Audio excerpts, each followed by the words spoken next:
walladzina kazzabu biayatina wastakbaru anha ulaika ashabun nar. Jelema anu ngabohongkeun ka ayat kaula teu percaya ayatna rasul teh utusan kaula, teu percaya kana syariat-syariat anu dibawa ku kaula, buktina tuh Yahudi, buktina tuh Nasrani, buktina tuh Katolik, buktina tuh Protestan, tuh Konghucu, Buddha, Hindu jeung agama-agama nu lain Islam. Etalah kadzabu bi ayatina wastakbaru, sombongnya na tidak ngantalkeun tarangna kana tanah sujud, tidak lantaran memang teu iman ka Gusti Allah. Gede hulu jelema nu kos kitu teh. Iyalah ulaika ashabun, mun nyawa yang calon neraka eta. Dina ayat ieu neruskeun nu kamari tentang pertanyaan ti Gusti Allah terhadap bani Adam. Caur Gusti Allah, imma yatiyannakum, lamun datang nyaan ka anjeun rusul minkum yakusuna alaikum ayati. Para rasul datang ka anjeun kabeh nyaritakeun tentang syariat-syariat. Ndeu kumaha coba maneh lamun nurut kana syariat-syariat, instruksi-instruksi nu dibawa ku para rasul anu dilanjutkeun ku para ulama-ulama. Geus tamah nikmat fala khaufun alaihim walahum yahzanun, sorga. Urang ieu kuari geus min fadlillah, geus luar biasa. Jarakna urang ka Kangjeng Nabi 14 abad. Nu nyampaikeun ka urang hanya para aulia-aulia Allah, dimimitian ku Sunan Rahmat, terus kabelah di nu urang mah di Cirebon, terus di Banten Syekh Maulana Hasanuddin, dilanjutkan ku Maulana Yusuf, diteruskan ku keturunan-keturunanna para ulama-ulama. Berkat ku ikhlas tertera lah marhaba nage menang wali memelekat datang ka ayeuna dan lain-lain sebagainya. Iyalah lamun lain fadl Allah atuh tetep bae wali tinggal wali. Cuman sebab hungkul manehanana nama urang bisa iman ka Gusti Allah, iman ka Kangjeng Rasulullah Muhammad sallallahu alaihi wasallam. Ieu lain letik-letik sebab lain letik-letik nikmat, sebab ieulah anu bakal mawa urang ka surga Allah Subhanahu wa taala. Ya urang ge kuari aya saeutik bafala khaufun alaihim walahum ya zanun, kaharep khauf ngaranna teu pati sieun. Nu geus urang teu pati prihatin. Urang malamun geus keur ngalamun bae kieu ye. Keur ngalamun soal dunia bae heula. Bo bapak urang baheula mah sugih. Aju dijualan beak lah tuh dunia ieu geus jamal kebal ge parareh ieu. Geus bae atuh. Aya kituan pan urang mah teh. Geus bari mah geus kaharep kudu urang arah ibadah bae, komo umur geus karolot. Aya kituan ta urang mah teh. Ih, maji ku adi lamun pae kumaha tu pae mah pae bae cek kana teh aja. Sieun teh sieun mesin bae ngan lah tuh deuk dikumahakeun. Sajan sieun ge jawab ku pae mah pae bae. Geus teu kumaha, nu penting mah tuh salamet bae. Eta kos ngomong kos kitu geus bagus tah. Sakitu ge ngaji mingguan. Teu tapi bisa ngajawab kos kitu geus bagus eta. Ih, daripada kieu mah ngaji kumaha teh geus kolot kieu heueuh mikiran sieun desa pae mun bisa mah embung pae. Coba pang SMS kan malaikat tah coba. Ulah waka datang gitu ka aing. Teu bagus teh kos kitu ki haji. Tapi lamun ngomong gitu malah teu pae mah pae bae. Sieun teh mah sieun bae tapi ja Allah mah mahampura ieu. Ja aing mah salat-salat, ja puasa-puasa, tuh ja wayah dagang-dagang. Atuh kumaha deui jeung alhamdulillah sakieu mah. Tinggal ngarep adol Allah bae geus sakieu. Eta kos kitu kan bagus. Sieun teh henteu, berani teh henteu, sedeng ta kos kitu tah. Eta geus bagus tah fala khaufun alaihim walahum yahzanun. Haji kumaha lamun aya serangan ti Amerika. lah tuh perang mati lok sorangan ieu sakeun wah lompat-lompat kabehan berarti itu mundur ya ngaji mendek mundur tuh ada lain atuh perang makabehan ja lain sorangan tuh sin-sin teh tah eta teh bagus aku kitu boga pikiran perang aja kabehan tilok sorangan lain perang sorangan mah gelut ngaranna tepat disieun tuh kabehan pae kabehan bagus teh sieun berarti nah iyalah fala khaufun alaihim walahum yahzanun ieu neruskeun ieu walladzina kallabu biayatina wastakbaru anha ulaika ashabun nar jelema anu ngabohongkeun ka ayat kaula teu percaya ayatna rasul teh utusan kaula ente percaya karena syariat-syariat anu dibawa ku kaula buktina tuh Yahudi buktina tuh Nasrani buktina tuh Katolik buktina tuh Protestan tuh Konghucu Buddha Hindu jeung agama-agama nu lain Islam etalah kadzabu bi ayatina wastakbaru sombongnyana teu daekeun ngantalkeun tarangna kana tanah sujud teu daekeun lantaran memang teu iman ka Gusti Allah gede hulu jelema nu kos kitu teh iyalah ulaika ashabun mun nyawa yang calon neraka eta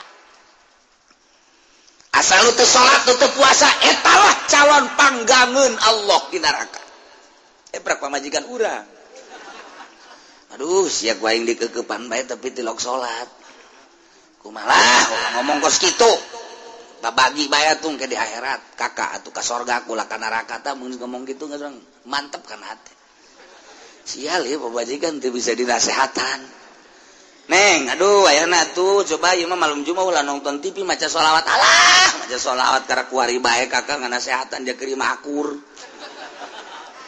geus teu seukeut tah bongan baheulana dididikna kitu atuh keur ieu mah kuari mah aing geus jaho ieu kuari mah geus jaho geus ngaji wayana tuh coba neng rada sadar lah kau ulah sok ngocomang bae geus masing-masing bae ieu mah kieu bae ka engke di akhirat kakak misalna ka surga jalan salat bae ka surga ulah ka neraka atuh ka neraka geus kula mah nemah bae geus teh tepan lamun geus kos kitu tah urang geus hese tah dangkal jasa tah mah teh deuk nyandung pan teu boga duit urang cara rada boga duit ona dikeukepan urang-urang ya ngeukepan ahli neraka ya lalaunan we ngadasehatan lalaunan ulah cepet-cepet teh sapoe dua poe ulah haju gegeran ngadasehatan awewe mah terek ka pepegatan ulah awewe mah cak Kangjeng Nabi ge awewe mah tulang rusuk nu panghandap na pang bengkokna mun diantepkeun bengkok bae lamun dikieukeun kurang dilempengkeun potong lalaunan di neraka sapoe sabulan satahun atau sabaraha di neraka hum fiha khalidun harapan kada mangis khalidun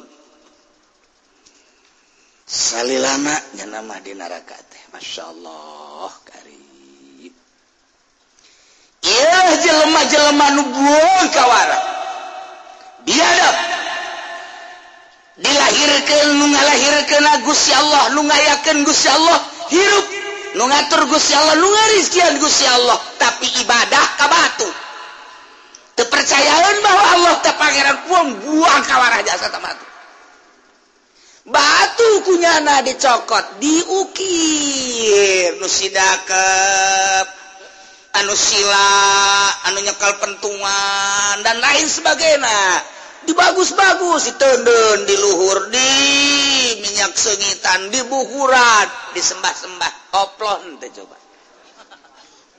cik urang mah eta batu eta mah eta keur carita zahirna walaupun nya ge sarua lain batula tapi makna batu dibentukan seperti eta caknya teh ieu teh aya di jerona nirwana waduh lain eta lain nya ge sarua bae urang lamun dibawa ka dinya halah geus bentuk lagi batu-batu bae geus. Mantangnya nama ka mamana geus sok mau pangeran bae. Mau pangeran nya nama. Mau berangkat jauh, iya dibawa pangeran diteuneun di sisi mobil. Kantongan make kantong keresek. Eta daek bae di pangeran. dikata salah tuh ngamuk ke naonnya teh tolol ta pangeran eta Masya Allah baheula keur zaman di dieu tah di sepatan ka ditu tiapan aya naon ngaranna Tanjung Kait rame baheula mah Tanjung Kait teh meme kitu aya anu ngalarang rame luar biasa pangeran di dinja loba nu unikna tadi Tanjung Kait aya pangeran tina roti diciun ku jana menang nyieun di ditu di Jakarta dibawa diiring make mobil mewah tundun di dinya wah di sinaran di lampuan di minyak sengitan sisina aju nyana nyembah engke nyana ka laut ka pantai olahraga leumpang ke kadinya deui terus nyembah deui beres nyembah kan lapar dicomot pangeran teh nu huluna nu leungeunna eta pangeran ku cicing bae deui di dalaharan tolol nyana nu nyembah nyana nu nyieun nyana nu nyembah nyana nu ngadahar lamun otak jalan nyana ge atuh ngabego-bego ka nyana sorangan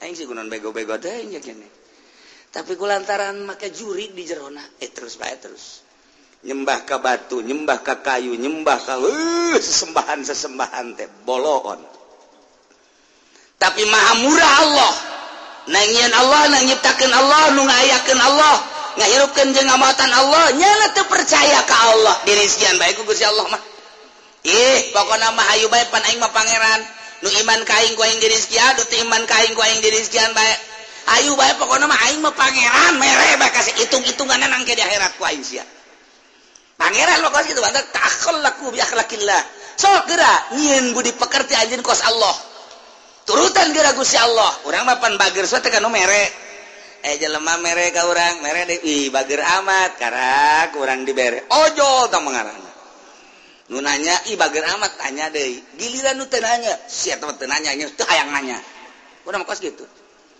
cek pamajikan teh itu kiriman untuk tetangga itu nu mana itu wah pun nya kitu mere jadi ojol-ojolan bae urang kadanan urang nasihatkeun meneng kabeh ieu bere kabeh lah cek pamajikan anu itu mah ulah tuh jatuh ka imah urang nu ka imah urang nu teu ka imah urang bere anu nanya nu teu nanya bere nu sugih nu susah bere bae geus kabeh manya bae geus kabeh cara Gusti Allah tahu merek bae terus masyaallah mantep jasa urang teu beda-beda urang mah beda-beda ieu bere ieu ulah jauh ke dari mantak urang mau jadi wali mah lain gitu bere saya terus tunggu mati eta Gusti Allah teh teu katuturkeun jeung moal katuturkeun jajana batu kos gan urang dititah ala kadar nutur-nutur kos kitu teh supaya urang bagus supaya urang rapih nah ieu bangkawarahna kafir nang nyiptakeun Allah tapi teu percaya Allah pangeran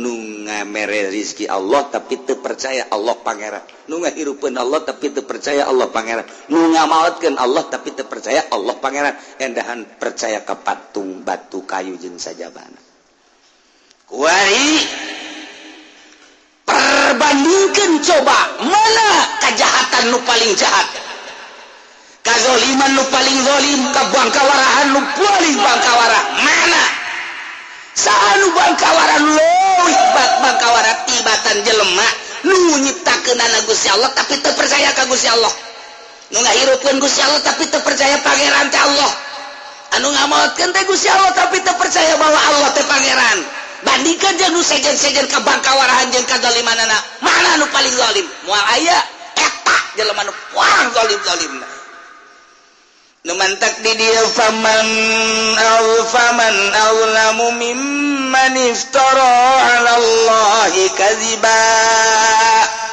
ti dieu teh istifham teh hartina nanya talabul fahmi menta paham biasana aya nanya mah kapan teu ngarti tapi kaditu mah berahasia nanya ge urang ge urang teu nyaho urang teh nyaho jalan ieu nu ka mana nanya kan karena teh nyaho mang ngadir mang ai jalan anu ka Cikande nu mana oh iya nanya ngaranna geus beres urang teh deuk nyaba ka imah ki Holid teh nyaho imahna nu mana urang nanya karena urang teh nyaho mang ka dieu mang aya naon ulah dek kayak Magioli di mana? Oh itu tuh, ya hiji 2 3 tah. Tah eta Magioli. Oh, eta ngaranna teh nyaho kan. Urang dek nganjang Imah Sarwiti nu mana? Nanya kan tetap. Ai Sarwiti mana nu mana? Emang enak. Ulah loba omong. Pokoknya nu mana bae. Oh itu tuh hiji 2 3 4 tuh 4. Oh, itu tuh. Geus eta ngaranna teu nyaho, nanya supaya nyaho. Tapi pan urang lamun ka anak urang mah lain kitu pan. Ceng gade ceng. Ai hayam sabaraha sampeanana. Nanya ka anak, emang urang teu nyaho. Ai embe sabaraha? Embe sukuna sabaraha embe? Ka anak urang, embe mal 5. Bagus. Pinter aceh. Ai kotok sabaraha sukuna? Kotok mah hiji. Bener. Pinter. Cak indungna tuh bolon kabehan teh mah tuh. Eta aja tah urang tah. Eta aja teh beda tuh nanya nu tadi bapan urang hayang nyaho, lantaran teu nyaho. Ieu mah nanya ge deuk mere nyaho. Ceng ade ceng ajeung belajar. Bebek sabaraha? Bebek sukuna bebek. Bebek. Oh bebek mah 2. Bener 2. Ai embe sabaraha? Embe 5 4. Embe mah 4. Urang nanya tapi urang ngabenerkeun. Berarti lain teu nyaho kan urang deuk mere nyaho. Tuh kan kitu. Nanya ge beda-beda. Beda-beda tananya ge. Aya deui tananya, eta nanya ka budak, eta nanya. Urang nanya padahal geus nyaho. Eta teh hayang. Pamajikan nanya.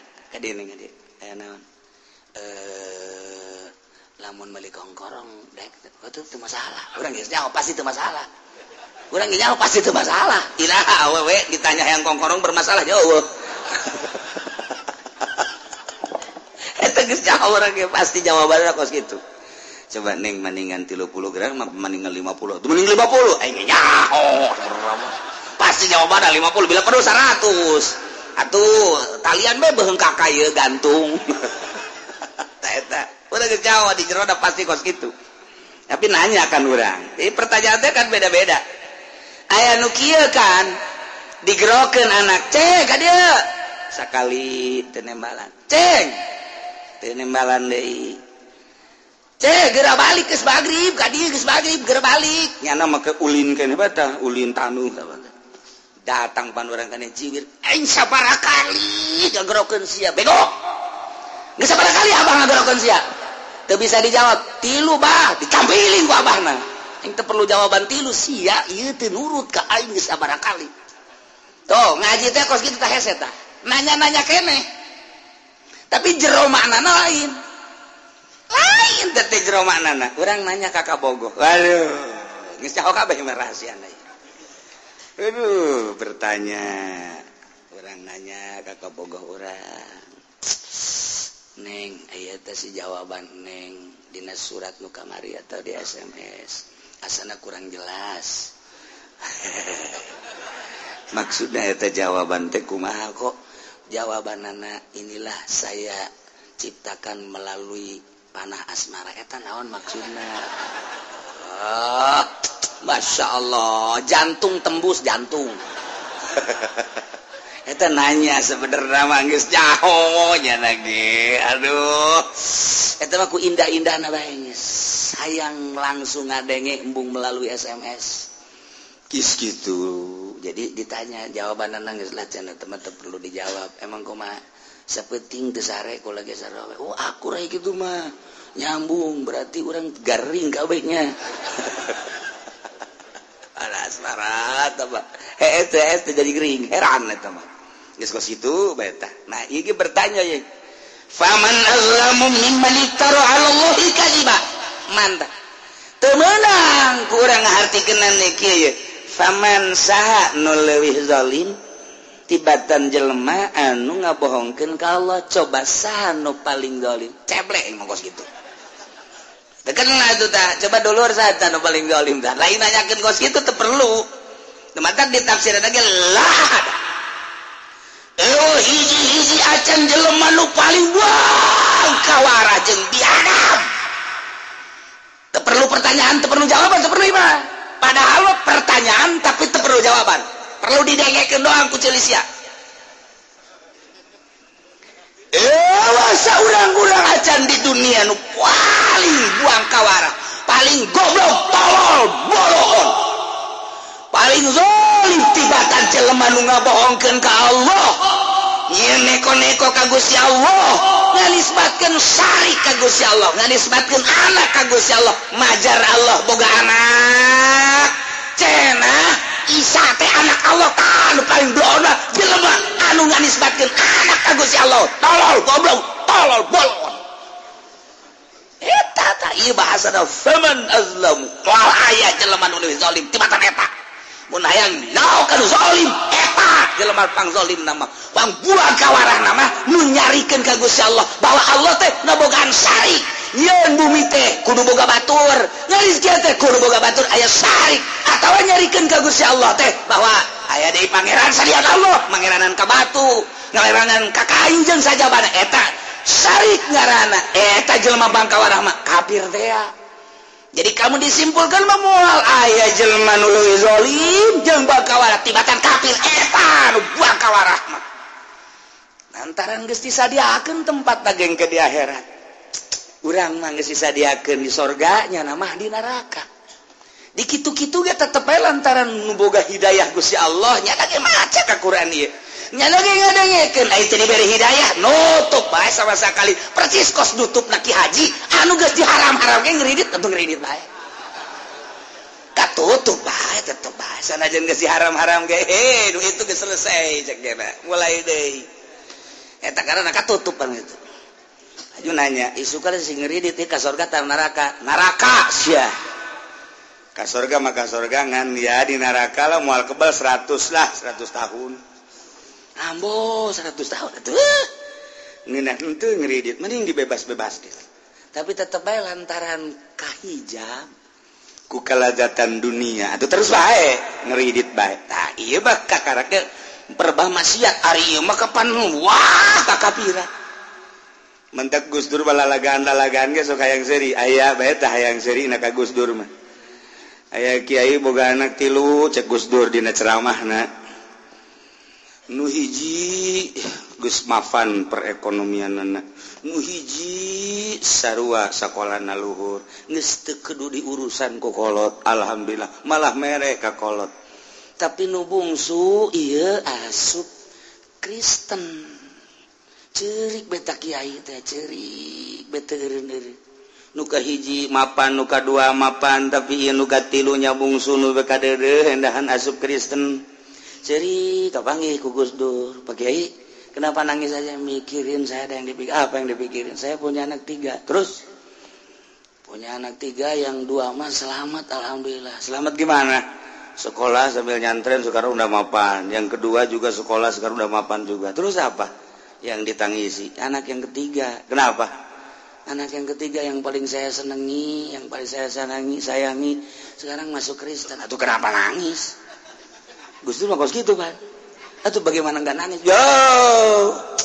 Allah aja Allah punya anak 1 enggak nangis dia ini makan 3 yang 2 selamat Allah mah cuma 1 aja Kristen anaknya enggak nangis nya seserian sorangan tak kiai sia aja Gus Dur Allah mah punya anak 1 katanya tuh enggak nangis enggak apa biasa aja tungtung namanya dan dek seri salah eta kos gitu jadi aya nu ngandisbatkeun anak ka Gusti Allah ieu lah nu paling bangkawara Kristen eta mah guyonan Gus Dur caritana Gus Dur enggak nangis ga apa Tuhan mah enggak nangis ga apa aja punya anak 1 kata orang Kristen ini anak Allah enggak nangis Gusti Allah mah biasa-biasa aja aya bae eta Gus Dur mah kapanggih jeung naon bae nya nama kapanggih naon bae jadi guyonan tapi guyonanna urang kaharti bae kos eta teh naik kapal panjana tiluan babarengan Presiden Amerika, Presiden Prancis, jeung Gus Dur naik kapal. Pas nolol kan udah keluarkeun Presiden Amerika. So, wah, ini negara Amerika. Emang kenapa? Wah, ini menara Amerika nih terpegang katanya. Waduh bener cek Gus Dur hebat toh. Itu gede Presiden Prancis. Ini Prancis nih, menara Eiffel nih kepegang sama saya. Wih, ya. Tinggal Gus Dur.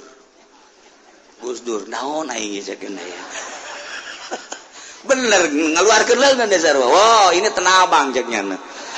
Cek Presiden Amerika jeung Prancis emang kenapa? Airlogi saya hilang ceknya. Berarti tenabang loba copet. bisa Gus Dur ya setik ya Allah ya Rabbi Masya Allah jadi terkenang mereka Gus Dur iya Tuhan mah punya anak satu juga Kristen katanya ya enggak nangis udah pakai nggak usah nangis dah masih ada 2 yang selamat hiji iftara ala Allahi kadziba kafir tama geus waling zalim wa ayat tandingna sebabnya lah diciptakan ku Gusti Allah tuh percaya Gusti Allah pangeran atukan bangka warajasa tama nomor kedua au kadzdzaba bi ayatina atawa ngabohongkeun ka ayat ieu ka Al-Qur'anul Karim ieu mah bisa bae jelema-jelema muslim jelema mukmin aya geus buku jelema kafir mah jangan ngabohongkeun ka Al-Qur'anul Karim tapi jelema mukmin ge aya sebagian ayat tu dibohongkeun ku manehanana ayat ieu mah geus terelepan deui diterapkeun di akhir zaman ulah dipake ayat ieu mah ulah dipake ayat ieu mah ulah dipake ayat ieu mah terlalu keras teuing ulah dipake di urang ayat ieu sos geus teh dipake di urang teh berbagai ayat komo di negara Indonesia mah secara kepemerintahan geus teu make Al-Qur'anul Karim kadzdzaba bi ayatina ieu jelema nu paling zalim jelema nu ngabohongkeun ka Al-Qur'anul Karim Allah pangeran nurunkeun Al-Quran urus ku sia negara make aturan Al-Quranul Karim nu terjemahkeun ku Rasul aing aing geus turunkeun Rasul akhir zaman adalah Muhammad matak lawan pake atuh ku maneh mun maneh pake pan balik bakal ka aing cak Gusti Allah ku aing bakal dibener-bener sia teh hamba aing sia teh nurut ka aing lantaran sia ciptaan aing nurut ka aturan aing melalui Al-Quran nu diterjemahkeun ku Nabi aing sorga sia tapi sia ku aing dideulceuk Gusti Allah teh teu nurut teu make aturan-aturan Al-Qur'anul Karim teu percaya sia kana terjemahan Rasul aing buang kawaras ya moal aya nu paling buang kawaras zalim lah jelema tibatan jelema nu ngabohongkeun ka Al-Qur'anul Karim mentak kula sampikeun ka ngabohongkeun ka Al-Qur'an geus deuk ka harti deuk teu ka harti geus bae tuturkeun Al-Qur'anul Karim moal kebel urang hirup di alam dunia indah jasa ketika orang nuturkeun Al-Quran nuturkeun terjemahan Al-Quran ku Kangjeng Nabi jadi hadis urang teh maot geus perem urang paeh kajian ku kumaha ge ngeunaheun tapi lamun teu make Al-Quran beunta bae engke maka teu daekeun perem molotot bae ieu cilaka ieu tadi batak si ade eueuh deui jelema nu paling zalim kecuali jelema anu ngabohongkeun ka Gusti Allah nganisbatkeun sari ka Gusti Allah endahan boga pangeran deui batu kayu jeung sajabana atawa nganisbatkeun anak cara Kristen Tritunggal Isa ibnullah ieu nu paling bangkawara kadua au kadzdzaba bi ayatina atawa ngabohongkeun ka ayat teu percaya ka Al-Qur'anul Karim dibaca tapi teu dipake sarua jeung ngabohongkeun teu dipake aturan secara global secara internasional atawa secara nasional ieu termasuk jelema nu buang kawara zalimna pohara jasa ku adi kurang terjemahkeun atuh berarti nu zalim di urang mah atuh lurah secara rincina sebabnya na teu make Quran mutuskeunana camat kaluhurna ya bupati kaluhurna ya gubernur luhurna deui ya DPR nu ngelola hukumnyana tapi teu make Quran mantak lamun keur ngajabat DPR paeh geus sateun we pokona mah terus ieu cenah kiai ulah sok kitu sebab di dieu ge loba ku ari DPR nu ngayantepkeun kana karasaeun ku jantungna ieu cenah ke minggu hareup teu ngaji los ngaji ka ditu kieu sia ka kiai Golkar sia sarwana ka ditu geus aing mah ngaji geus kieu kos kieu bae mah supaya salalamet kabehan ini ka mana lumpat ieu nya nu ka Golkar ge paeh keneh terus bentak Pak Harto hudang deui apa kabare piye kabare hudang tulang Soeharto hudang nah menteri ya ujung-ujungnya si eta nomor 1 mentak si hade ieu lamun diterjemahkeun sebab jara kadzdzaba bi ayatina satungtungnya ngabohongkeun ka ayat teu make ayat-ayat Al-Qur'an komo hakim jaksa pengacara tawa geus pohara jasa jarita kerana lantaran nyalah gunakan aturan Al-Quranul Karim. Wadah, jalan itu kumaha tah? Ngabohongkeun ka Gusti Allah, ngabohongkeun ka ayat-ayat Al-Quranul Karim. Ulaika yanaluhum nasibuhum minal kitab. Jelema-jelema nu ngabohongkeun ka Gusti Allah nganisbatkeun syarikan ka Gusti Allah jeung anak ka Gusti Allah kitu keneh jeung nu jelema ngabohongkeun ka Al-Qur'anul Karim teu make kana aturan-aturan Al-Qur'anul Karim. Ulaika jelema eta lah yanaluhum anu bakal memperoleh bagianana minal kitab tilauhil mahfuz mimma kutiba lahum geus dicatat dina lauhil mahfuz minar rizki wal ajal wa ghairi zalik rizkina jeung ajalna ge geus dicatat sagala rupana geus dicatat jelema kabangkawarahan kos itu ge geus dicatat boro-boro eta rizki jeung ajalna ge geus dicatat kabangkawarahannya teu percaya ka Gusti Allah geus kacatat kitu keneh teu make aturan-aturan Al-Qur'anul Karim ge geus dicatat. Nah hatta idza ja'atuhum rusuluna yatawaffawnahum datanglah utusan-utusan Gusti Allah ka anjeunna yakni malaikat-malaikat nu bakal ngamaotannya na yakni malaikat Israil. Ketika malaikat Israil datang qalu cek malaikat ngomong kanyana di udag-udag kitab kita ieu teh maksudna mangejek. Mungkin bae di rumah sakit jelemana, mungkin bae kerja jaguar ringkas, mungkin bae keur di hotel paeh mah jatuh. Iraha katangtuanana bae teu saha. Ketika manehanana geus di kieu-kieu ku malaikat teu lompat ka mana sia mun di rumah sakit atawa di hotel atawa manehanana keur happy-happy di mana bae atawa keur diuk di mah keur ngedeng aina ma kuntum tad'una min dunillah cak malaikat. Saha ieu mun bahasana susah Sunda saha ieu saha cak malaikat ieu aing malaikat maut nu bakal merenggut nyawa sia. Eta keur carita urang Tangerang, tapi lamun ka urang Rangkas mah aing teh malaikat maut bakal ngarenggut nyawa dia. Leuwih serem deui. Leuwih serem deui eta di Rangkas betung atuh. Masya Allah, dek lompat ka mana dia? Dek lompat ka mana dia? Ayo coba aina ma kuntum tad'una mana pangeran nu sia disembah geura pentatulul sia min dunillah salian Allah. Nu kamari sia nyembah ka Isa, nu kamari sia nyembah ka patung, nu kamari sia nyembah ka Maryam, nu kamari sia nyembah ka kayu, nu kamari sia nyembah ka jabatan. Aina ma kuntum tad'una mana ayo datang ke sia aing bakal ngarenggut nyawa sia. Dek bah coba lamun geus kitu ngahinakeun ngejek tabkitan bahasa kos kitu. Ayo dikitu-kitu teteh memeh tah mantap cenah memolotot. Oh, eta teh keur diajak bicara. Ngeret deui ke molotot teh. Oh. Coba ge deuleu Kristen, Katolik, Buddha, kafir coba deuleu. Coba deuleu ge. Cak mamang teh nanaonan teh nu kitu. Beuh sia ngabuktikeun sia mah nanaonan sagala naon. Dititah kos kitu sia mah. Coba ge. Sok di rumah sakit mah lamun aya deket kafir urang ngeri dek rumah ieu naon kana ngadenge sakaratna. Kitu urang ngedengu ulun teu ngedengu. Tah tanyakeun ka urang kampung Melayu. Urang kampung Melayu mah perlu bata tanggana encek. Cina teteh sugih henteu Cina ongkoh pan. Atuh bade teh rugi dunia akhirat apa kos itu mah. Ai ieu ono nu pabrik. Nya nu boga kemewahan-kemewahan di dunia. Ai itu di kampung Melayu, nu memang kampung Melayu teh naon tah memang kampung Melayu. Sewan, leuwih parah sewan mah. Cina sewan mah leuwih parah, macu lah di nyana. Cina sewan atuh ngaranna, dagang uleg ge di nyana.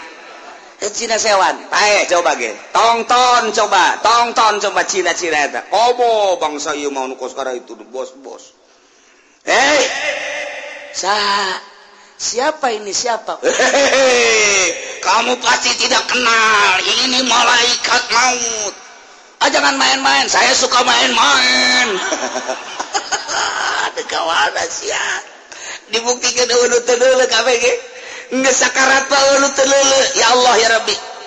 nyana nantangan ngejek malaikat maut ge ngejek aina ma kuntum tad'una min dunillah mana nu pangeran nu kumaneh disembah ayo ngadu jeung aing atusan pangeran nu ase ay mana pangeran sia batu teh mana pangeran sia kayu teh datangkeun geura minta tulung sia ka aing dikerakap sia ku aing masyaallah taala geus kos kitu deui kumaha ai panai ka urang mah datang malaikat teh salam assalamualaikum waalaikumsalam sae seakan-akan gitu bakal sebab urang teh neuleuh teh tan neuleuh nyana mulai bentak seakan-akan ulang bertanya make di alam eta urang bertanya ka nyana di alam nu eta ngan teu kadenya tuh lamun kadenya mah jelema hariman kabeh atuh pugu ieu tah kos kitu mulai bentak tah geus datang lain deuleuh nu mantak lamun geus biasa zikir kencang zikir la ilaha illallah la ilaha illallah la ilaha lain rasaan panjana gitu anu biasa balak genep eta parah ya waduh atuh lamun koprok mah koprok aduh bahaya nu sok main catur kuncung geus lain alam matak sing hade malakal maut datang ka urang assalamualaikum seakan seperti itu waalaikumsalam sa abdi malakal maut oh badan nyabut nyawa sumuhun ke abdi siap-siap gara siap-siap mulai zikir sorangan kan la ilaha illallah tanpa dititah la ilaha illallah la ilaha illallah nyana geus sorangan geus terbiasa geus inget nyana paeh ya aing geus langsung set ngeunaheun ka malah dunia setan ku malakal maut tenang bae tenang ulah rurusuhan kalem bae geura siap-siap ingetkeun ka Allah nya nang nasehatan urang kan ngeunaheun lamun ka kafir kos ieu tah ayeuna ma kuntum tad'una min dunillah mana pangeran sia nu kumaneh disembah-sembah ayo geura datangkeun atuh ka urang ge sarua ieu kan ka kafir ka urang ge Pak Haji ulah kaget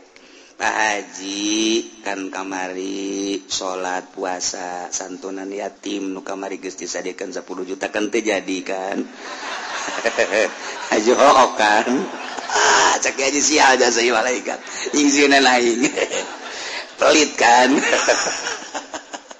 ente bener nya teh ngomong ayo geura siap geus je pangeran mah Allah kula utusanana geus pindah tempat doang pindah tempat kuari di dunia isuk pagi itu di alam barzah ulah sieun ayo bae geura zikir la ilaha illallah la ilaha illallah tah mulai set paut lamun ka kafir teh ngejek ka urang mah ngagungkeun tinggal kitu bae ieu tabkitan ngejek ka kafir koh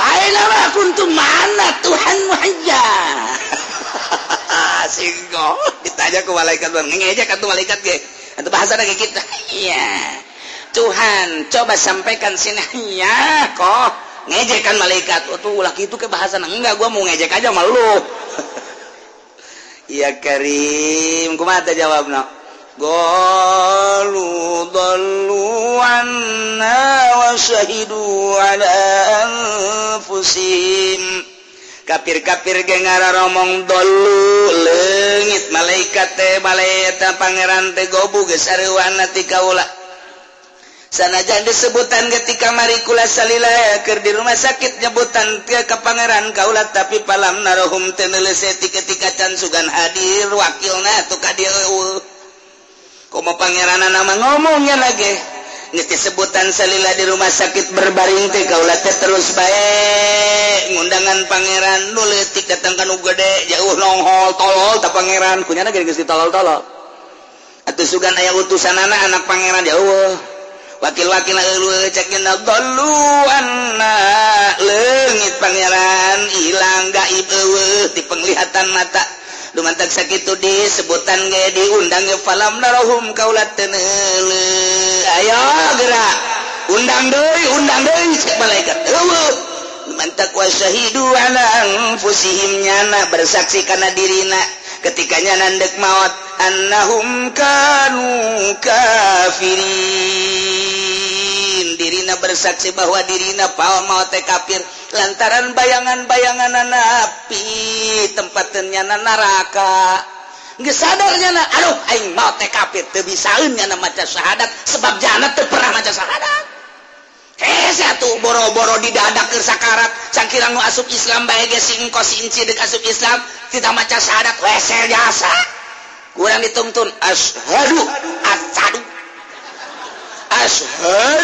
asyhadu kudu sabaraha minggu ieu seletahna ku aing kudu dikerok ieu bae asana minggu harap dikerok lain nggak bisaan cadel ieu budak ieu dah coba asyhadu an la ilaha illallah asyhadu an la illallah hese geus bade kan diteruskeun bae heula urang lantaran hese jasa lisan atuh kau mengadadak deuk pae cacak-cacaknya anak mualaf bae deuk asup Islam hese jasa syahadat kita asyhadu teh teu bisa deui acadu wae la ilaha illallah teh teu bisa la ilaha illallah hese jasanya wa asyhadu wa acadu anna Muhammadan Rasulullah hese. Nah, komo ieu bayangan neraka geus saya. Urang mah pantang ke dibayangkeun neraka, bayangkeun surga, bayangkeun neraka, bayangkeun surga. Tateng surga. Mata urang molotot be surga nu kadeuleuk urang. Seakan-akan cek malakal maut, ieulah tempat anjeun. Urang sedih.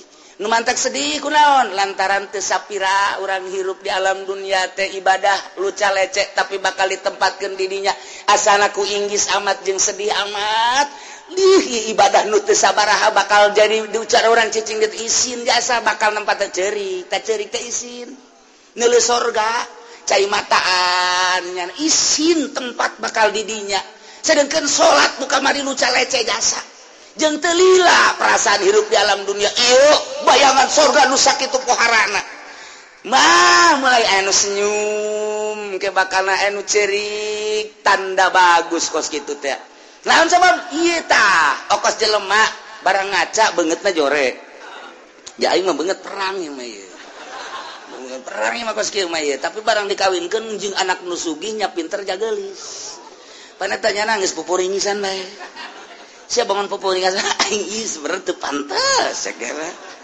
calon aing nya geulis nya sugih nya aduh kumaha aing atuh salah tuh lain gitu aing ceurik ieu sabenerna mah ceurik kunaon bunga teuing jadi ceurik bunga teuing aing jadi ceurik ieu kos kieu aduh masyaallah tah eta jelema lamun jelema beungeut nya ngaca teu kasep tapi barang pamajikanna nya geulis nya pinter nya kaya nya turuna bagus atuh teu ceurik kumaha ceurik nya batin teh ceurik ke kubungah jasa teu karasa tah ieu ge asana urang lah ibadah mun 60 tahun atau 50 tahun atau 70 tahun teu sapira teh hirup teh kos kitu teh barang dulu istana masyaallah surga geus kabayang nya lagi geus ngahanju hayang geura ka ditu bae hayang geura ka ditu bae mata kayak senyum kau mau bari jeung bidadarina aya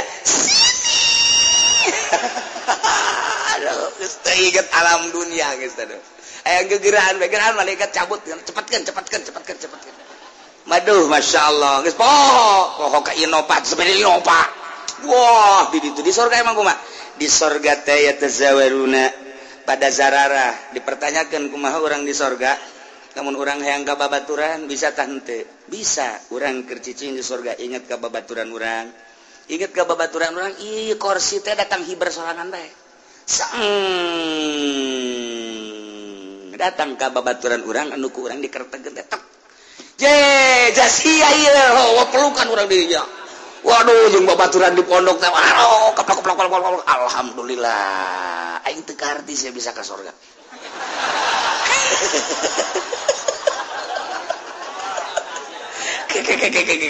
aing onam ka surga ja aing mah jelema bageng mulus ya kita di surga teh kos kitu bener aja mah lain lalagan eta aya bahasa kos kitu tah jadi ku bunga-bunga nanya na teh silih tanya ke aing deuk nanya ka sia jasia mah potongan ka surga emang kunaon gitu atupan sendal aing beak ku sia rokok aing asal leungit ku sia tapi sia ieu bisa ka surga kumaha tah aing ge sabenerna mah leutik hate teh tadi nama ngan sia barang dipalingan ku aing teh jasia mah pan ridho bae heuh emang aing ridho tak ku ridho sia aing maling teh kanu sia ja aing ganu sejen mah lain aing maling itu maling aing mah kufaul lima ridho uka weuh kusebab aing nya jasa ridho sia mantep dicokotan geus sia mah ridho bae atuh heuh mantah ku ridho sia eta lah aing ngasup ka sorga aing ge teu arti sia bisa asup ka sorga kunaon dia cek nyana deui nanya pan sia mah bager ge semu doang gitu tapi bisa ka sorga tah silih tanya di dinya tuh biasa berame di sorga alhamdulillah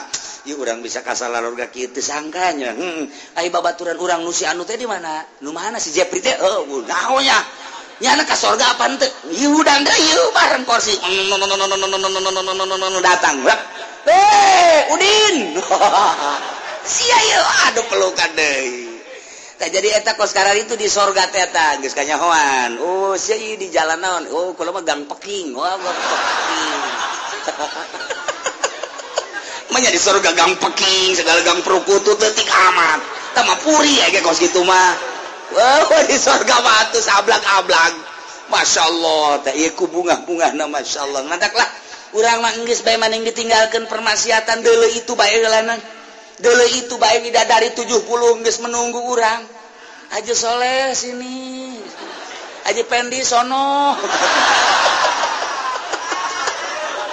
aduh geus dikitu-kitu ya Karim Masya Allah geus di dunia orang poho-pohokeun urang bersihan ibadah nu sesuaikeun jeung syariat kemudian atuh ayeuna mah permaksiatan stop urang ulah loba ting nonton TV malam-malam geus di stop bae geus kakolotnakeun mah geus ulah kudu cupar geus bae aing geus pepegatan segala HP segala televisi segala gitu geus hiji bae aing mah kanikmatan akhirat geus masyaallah pohara jasa urang mun nyaritakeun akhirat lain lalaga tapi pan ieu urang nyaritakeun kafir mah ngeri cek malakal maut aina ma kuntum tad'una min dunillah pangeran sia salian Allah nu sia disembah datangkeun ku ari ayo dulu eueuh pangeran palam narahum kaula geus teu deuleu wa syahidu ala anfusihim nyana bersaksi atas dirina annahum kanu kafirin bahwa nyana maut kafir nu tadi teh nu dicaritakeun ulaika ashabun nari hum fiha khalidun iyalah yang jelema-jelema nu boga pangeranna batu jelema nu boga pangeranna kayu jelema nu boga pangeranna makhluk jelema nu boga pangeranna salian ti Allah etalah nu bakal jadi ashabun nari hum fiha khalidun etalah jelema nu pangbuang kawara bangkawara pang zalim-zalimna sebab nu nyiptakeun Allah nya teu percaya ka Maha Pencipta mentak urang mah sakieu geus lain lalagaan bersyukur na geus pohara jasa geus alhamdulillahirabbil alamin ieu masih berlanjut keneh ayat ieu engke sanggeus sapahe annahum kanu kafirin engke kumaha coba ya sanggeus sapahe wala udkhulu fi umamin qad khalat min qablikum wah beuki rame bae ujianna sanggeus sapahe bakal kumaha ieu mudah-mudahan teu ngapesan bae pokona